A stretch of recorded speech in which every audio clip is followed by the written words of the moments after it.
Hello, my beautiful friends. I returned home from the Chesapeake Bay where I spent the weekend celebrating the 4th of July. And I went kayaking. There was a moment of absolute peace and stillness when I was on the James Quarter Creek Water Trail. It was just absolutely stunning. And it was beautiful. It was peaceful. And meanwhile, we don't have great reception down there where we are. So I didn't know about the floods in Texas until I returned back to our house and had reception. And and my heart hurts. My heart hurts. As a disaster responder, I'm trained for disasters like that, uh, catastrophic disasters. So, immediately I was, in that mode. But as the news was coming in about all of the people, and especially the children at the camp, at the Mystic camp, my heart, it just it's aching. And I when I was in my kayak and I was journaling before I knew about the flood, I had set an intention for the weekend, to lighten my heart, because I've just felt all of this, all of the darkness, all of the negativity, all of the things that just are plaguing our culture on so many levels. And that's not a political statement. It's just, floods and shootings and riots, and, just all of the things, right? All of the things. And this flood happened in the middle of the night, and it was so sudden, and so it couldn't be prevented, right? Couldn't be prevented. And just the sweet innocent lives of those girls, but also the families that were camping, and the people who live along the river. It is just absolutely heartbreaking. And I struggled with it. I'm still struggling with it, to be honest, because my inclination, of course, is to go, right? And I can't, because I have responsibilities here, and the Red Cross does require 2 weeks, a 2-week commitment to deploy, which I cannot do. Right now, there are times during the year when I could go, depending on the school calendar and however much vacation I have left. It's one of the reasons why most Red Cross volunteers are senior citizens, because most of us can't get off from work for 2 solid weeks. The Red Cross does that because they pay for everything. They pay for your travel. They pay for all the things. So, their return on investment, they need to send you for 2 weeks in order to, to get their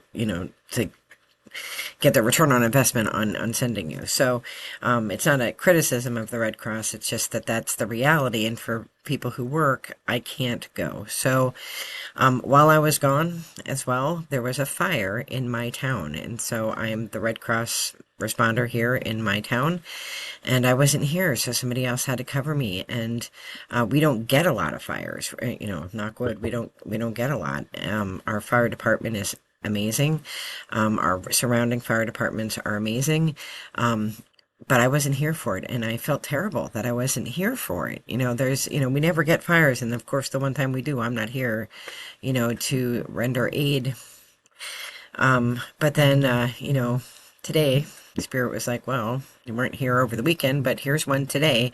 It wasn't in my county. It was in the next town over, which, it's like there's a town between that and then that town, and then it's in a different county. So typically I don't get called for fires in that town because it's in a different county, but it's so far away from where most people live in that county that it's hard for them to get responders to come up, because it is so close to our county up here in the foothills of the mountains. So I texted and I said, I have off today because we got our 4th of July holiday today. And so I texted and I said, assign me to that and I'll go. And I was just reminded that Spirit puts you where Spirit needs you. So, this was a heartbreaking fire, but fortunately everybody was safe. All the animals got out. There's some young people, babies, animals, everybody is accounted for. And the fire departments did an excellent job. And then there's this church that opened their doors, and the church ladies came, and they were making lunches when I got there. They were making lunches for the people, and they just provided so much love in that space. They were just, it was such a welcoming place, and that isn't always the case when I go to a fire. Sometimes I have to meet with people in my car and get their information in the pouring rain because there's nowhere to go. There's not a place open, and a lot of the places that I deal with are rural, so there's not like a convenience store nearby, so it was such a blessing that this church, St. John's in Slatington, opened their doors with like welcoming and loving hearts. And it was a reminder to me from Spirit, like, okay, you can't go to everything. That it's not your time yet. It's not your time. When I retire, that's what I'll do. But right now, that's not your time.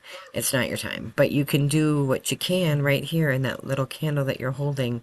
You had it, and they had their little candles, and you brought hope to these people who have now lost everything and have to start again. And that's what the work of the Red Cross is to give people a sense of hope to move forward. So I'm sending light and love to all the responders who are working with the folks in Texas, who are working with the folks in North Carolina, really across the world, because there are things happening all over the world that require compassionate, independent, and sound help.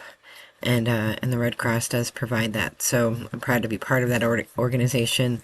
I'm frustrated, of course, that I can't go to everything, but one day I'll be able to quite a long time from now, because I can't retire anytime soon. If any of you are independently wealthy and want to fund my insurance and my life so that I can just go volunteer everywhere, that'd be great. But it is what it is, right? So I was just reminded that I was feeling pretty low because I felt like I couldn't help, and I can't help, and I'm so frustrated. But instantly, Spirit sends me a friend of mine that has retired from where I work, and she's just a great person, and she was our dean of nursing, and she's amazing, and she texted me some funny videos, and it was just like, I needed that, and Spirit knew that, so Spirit made that connection. And then I said, I thank you, I needed to be cheered up. And she said, are you okay? And I said, oh, I'm fine. I'm just feeling like useless because I'm stuck not being able to help anybody. And she said, but you can help people. Like, there's other ways, right? And one of them is collecting, materials that they're going to take down to Texas, or reminding people that the number one thing people need in an emergency like this is money. I mean, I know people don't like to donate money because they don't know where it goes. But really, it's what people need the most. People need money to start over. They need to buy the things that they need, and that's real specific to each and every family. And the Red Cross needs money and blood. We always need blood.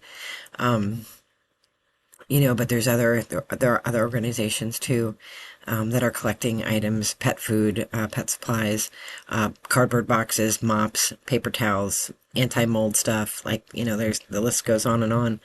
So I'm going to try to organize efforts like that from up here to get people to donate, hopefully, to those causes. And then, you do what you can. Like, your candle is the candle that you have and the space that you have it. But, if you keep it lit, there is always hope for you too, as a helper, as an empath. I feel things so deeply. So, I worked at a Girl Scout camp for 2 summers, for the full summers, and then I ran a youth camp for 10 years. So, like, that camp story is even more heartbreaking to me, because I know I can't even imagine. I really cannot imagine, as a counselor, as the camp director. I cannot imagine. And it came so quickly and in the middle of the night. And so, light and love to all those impacted by the weather in Texas, North Carolina, And, those who are still recovering from weather events that happened last year. I mean, once the news stops covering it, we think that it's gone away, but it takes years and years to recover. And I know that firsthand because I lived through a hurricane. And, it took years for us to, I mean, I'll never get my children's baby books back. All of that was flooded out in Sandy. There's things that cannot be replaced that get ruined in a natural disaster. And you kind of have to move on and hope that other people took pictures of your kids. Fortunately, I think, some people had taken pictures of my kids, but, we have to keep moving forward. There's no sense in moving backward. So take your little birthday candle, light it, do what you can in the space that you occupy, and make the world a better place with your light and your love. I am wishing you all the best and brightest. Be well. Take care.